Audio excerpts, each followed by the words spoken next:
सीमा जी, लेकिन ये बताइए, आप कह रही हैं कि आपकी जिंदगी बहुत अच्छे से गुजर रही है, आप प्यार मोहब्बत के साथ रह रही हैं और जिस प्यार की आप हकदार थी वो सचिन ने आपको दिया है।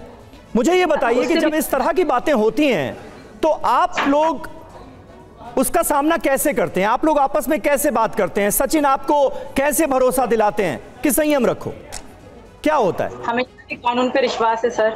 सचिन भी यही कहते हैं, ये लोग कहने वाले हैं, कहने दो, इनकी बातों में पहले दुख भी होता है जब ऐसी बातें सुनती तो बहुत बुरा भी लगता है कि औरत, मैं एक औरत हूँ, इन सबको मुझसे क्या दुश्मनी है, मैं एक औरत हूँ। एक बात क्यों भूल रही है सब, मैं एक औरत हूँ। तो मेरे पति मुझे समझाते हैं, तुम चिंता मत करो, यहाँ का कानून बहुत अच्छा है और मुझे विश्वास भी है, बिल्कुल मुझे विश्वास है। और ये है मैडम कोई मतलब कानून की कोई है नहीं, कोई ATS के ऑफिसर नहीं है, कोई यूपी पुलिस के ऑफिसर नहीं है जिनको मुझसे इतनी दिक्कत हो रही है। यहाँ का कानून बहुत अच्छा है और मुझे विश्वास है, यहाँ के कानून पे पूरा भरोसा है। और हमारी जांच एजेंसियों ने आपको कोई क्लीन चिट नहीं दी है और ना ही आपको इनलीगल तरीके से किसी को भी देश में घुसने की इजाजत है। लेकिन दोषी भी नहीं ठहराया गया, लेकिन दोषी भी नहीं ठहराया गया। अदालत फैसला करेगी और अगर आप फैसला करने वाले कोई होते नहीं है, जहां तक मेरी जानकारी नहीं। कोई जी हमारे साथ इस वक्त पवन भाटी भी मौजूद है। पवन भाटी मौजूद हैं जो कि मिथिलेश भाटी के वकील हैं।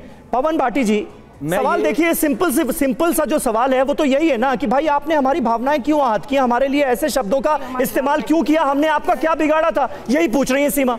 मैं TV9 के माध्यम से ये पूछना चाहता हूँ सीमा जी से कि आपके पति आपको छोड़ के चले गए, आपने क्या अपने पति हैदर से पहले डाइवोर्स ले लिया था? मुझे इस बात का जवाब दे दीजिए। आपने उससे बिना डाइवोर्स लिए आपने दूसरी शादी कर ली है काठमांडू में जाकर, उसके कुछ आपके पास दस्तावेज है या नहीं है, मुझे बता दीजिए। अगर आपके पास दस्तावेज हैं तो पहले शादी आपको यहाँ करनी चाहिए थी आके, उनसे डाइवोर्स लेने के बाद। सचिन से हिंदू लॉ जो कहता है, ये कहता है कि पहले पति से डाइवोर्स लेने के बाद दूसरी शादी तब मान्य मानी जाएगी, वो वैलिड, इतने वैलिड नहीं मानी जाएगी। ठीक है, आप क्योंकि मिथिलेश भाटी के वकील, एक मिनट सुनिए, ठीक है पवन जी, आपकी बात हो गई।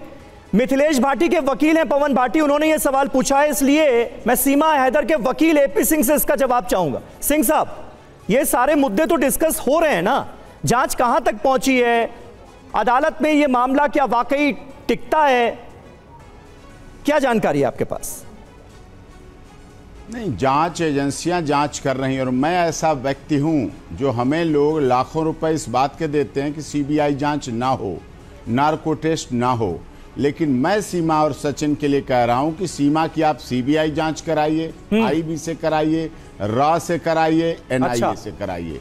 जब ये भी जांच में आपको डाउट रह जाए तो गृह मंत्रालय और माननीय रक्षा मंत्रालय से कराइए, उनकी निगरानी में कराइए। आपको उन पे भी शक हो, शक करना चाहिए, भारतीय हैं हम लोग, करना चाहिए। फिर क्या करो, आप इस देश में honourable high court, supreme court के ऑनरेबल रिटायर्ड जस्टिस हैं, बहुत विद्वान हैं और उनकी निगरानी में 1 नहीं 2 नहीं 3 नहीं 4 नहीं 5 रिटायर्ड जस्टिस की निगरानी, उनकी निगरानी में जांच कराइए, आप ये भी करा लीजिए। उसके बाद भी आपको डाउट रह जाए तो सीमा का नार्को टेस्ट कराइए, पॉलीग्राफी कराइए, ब्रेन मैपिंग कराइए, लाई डिटेक्टर टेस्ट कराइए। ओहो, सबके लिए तैयार हैं आप? एक डायरेक्टर के सामने होती हैं, CFSL में एक डायरेक्टर होता है, सुनिए, CFSL में एक डायरेक्टर होता है। मैं कहता हूं 5 CFSL के डायरेक्टर को बुलाइए, हैदराबाद बुलाइए, लखनऊ बुलाइए, रोहिणी बुलाइए, चंडीगढ़ बुलाइए। ठीक है, चलिए पवन भाटी ने यानी जो सवाल पूछे, आप कह रहे हैं आप हर तरह की जांच का सामना करने के लिए तैयार हैं। सीमा हैदर